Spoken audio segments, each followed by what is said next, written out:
大家问千万字，大家要和大家做伙来捌一日。极端气候，天气愈来愈热人，大家都要特别珍惜水资源，每一下水拢袂当讨济。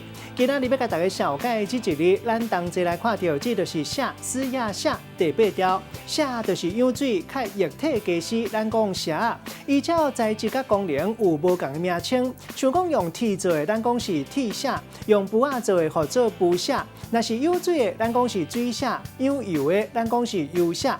若底饭的，就是饭锌。锌嘛会当算是氧水，或者是养这个油，也搁有液体单位，像咱讲一下水2下油。带大家做伙来小解这两个词。头一个读做好锌，这是一款灶骹煮食咧用的锌，白长长，会当用来养水，嘛有人讲是好豆，或者是虾。第二个词读做老锌，这当讲是一款锌，会当甲水离掉。咱用一句话来举例，甲这两个词夹做伙。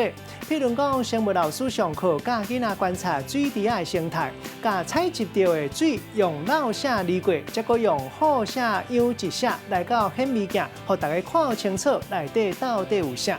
今仔日小解这一日读做锌，提供予观众朋友来参考。